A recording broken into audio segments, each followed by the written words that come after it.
কান চলচ্চিত্র উৎসবের আজ অষ্টম দিন, বলা চলে 2/3 সময় পার করতে চলেছে উৎসবের আরো খবর জানবো কান থেকে সরাসরি যুক্ত হচ্ছেন সহকর্মী পার্থ সঞ্জয়। পার্থ, আজ উৎসবে কি থাকছে?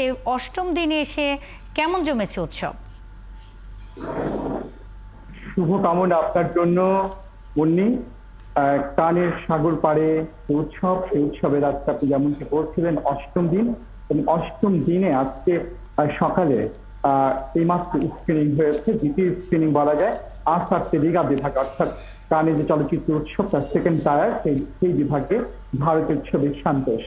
এবং সন্তোষ নির্মাণ করেছেন সন্ধ্যা সুরি, এবং তিনি ভারতীয় নির্মাতা, ব্রিটিশ বংশোদ্ভূত, এবং একই সঙ্গে তিনি এই ছবিটিতে নিয়ে এসেছেন তিনি ইয়াং ফিল্ম মেকার এবং নতুন দৃষ্টিভঙ্গি নিয়ে তিনি এসেছেন। এবং সেই ছবিতে তার অভিনয় করে অন্যতম কাস্টিং হচ্ছে শাহানা গোস্বামী, যিনি বাংলাদেশের আরেক নারী নির্মাতা। যদি বলি নারী নির্মাতা বলার ঠিক হচ্ছে না, নির্মাতা রুবায়াতের ছবিতে তিনি অভিনয় করেছেন।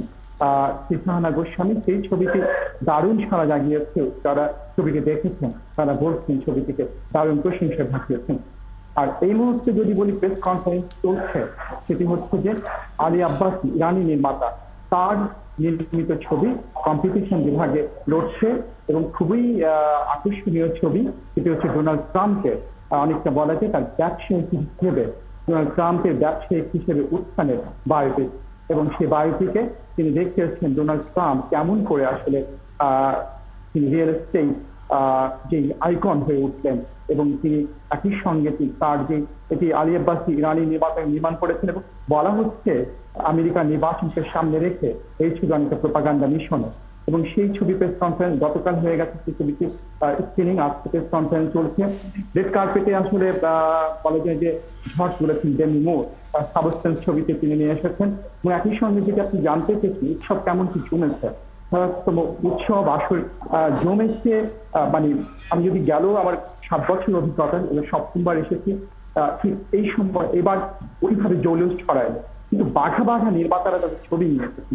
এবং সেই ছবিগুলো বলা যে কানের যে মূল বিষয়, ছবির ক্ষেত্রে যে নন্দন, ছবির ক্ষেত্রে যে নতুন দৃষ্টিভঙ্গি, ছবির ক্ষেত্রে যে ব্যারিয়ারকে ছাপিয়ে যাওয়া, সেটি আসলে কান নিশ্চিত করেছে এবারে আসলে। এবং দারুণ দারুণ ছবি প্রদর্শিত হচ্ছে। আমরা অপেক্ষা করছি 29 বছর পর ভারতের ছবি, যেটি প্রতিযোগিতা বিভাগে স্থায়ী করে নিয়েছে পাল কাপাডিয়ার তৃতীয় স্ক্রিনিং হবে 23 তারিখে। সব মিলিয়ে উৎসব হয়তো জৌলুস একটু কম, কিন্তু ছবি এবং ছবির যে ওজন এবং একই সঙ্গে যে ক্রিটিকদের যে অংশগ্রহণ, সব মিলিয়ে দারুণ জমেছে উৎসব। এবং একই সঙ্গে বলা যায় যে যেহেতু বলা যায় 2/3 সময় পার করে গেছে, এই সময়টা একটু মেলায় আসলে উৎসবে। পার্থ সঞ্জয়, অসংখ্য ধন্যবাদ বেশ কিছু তথ্যের জন্য। সঙ্গেই থাকবেন আন্তর্জাতিক কান চলচ্চিত্র উৎসবের আজ অষ্টম দিন উৎসবের সবশেষ খবরাখবর নিয়ে কান থেকে সরাসরি যুক্ত ছিলেন আমাদের সহকর্মী পার্থ সঞ্জয়।